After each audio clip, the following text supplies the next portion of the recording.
好，我们来听一下第二课的课文。Lesson 3 Mammon and the Archer.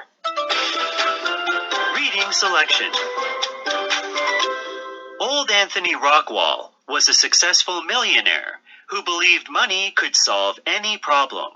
Therefore, when he noticed that his son Richard had been quite upset lately, he assured him that money could be the solution to all his troubles. Richard, however, disagreed. "There are some things that money can't accomplish," he replied. "Tell me something money won't buy," Anthony challenged. Richard told his father that money couldn't buy time.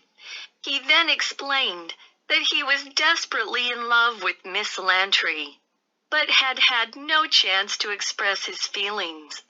The reason was that Miss Lantry was a popular socialite, and every moment of hers was filled with engagements. Furthermore, she was going to depart for Europe in 2 days and would stay there for 2 years. The only time Richard and she could be alone was a few minutes the next evening, when the two would take a cab together to the theater. Hardly enough time for him to declare his love. That night, Anthony talked about the matter with his sister Ellen. She didn't believe money was the answer either. The next day, Aunt Ellen gave Richard a ring, which had belonged to Richard's deceased mother.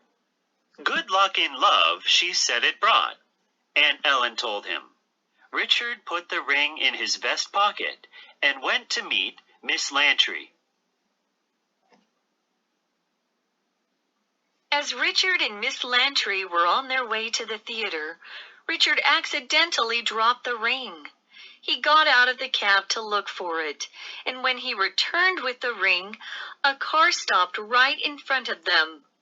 The cab driver tried to pass the car, but was cut off by a wagon. Soon, the cab got stuck in a traffic jam. As they waited for the road to clear, Miss Lantry was curious about the ring and asked if she could see it. As Richard and Miss Lantry were on Later their that way to evening, Aunt Ellen informed Anthony that Richard and Miss Lantry were engaged. She described the traffic jam and how it had given Richard the time to propose to Miss Lantry. She announced that it was the ring, a symbol of love, that had brought the pair together. Anthony did not argue with her. He just said that he was glad to see the boy get what he wanted. The next day, a man showed up at Anthony's house to report how much money he had paid drivers and policemen to create the traffic jam.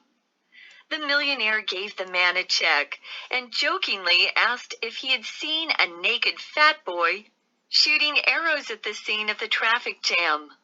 "No," said the man, confused. Anthony laughed, satisfied with himself for having proven that money could buy time. However, was it money or the ring that brought love?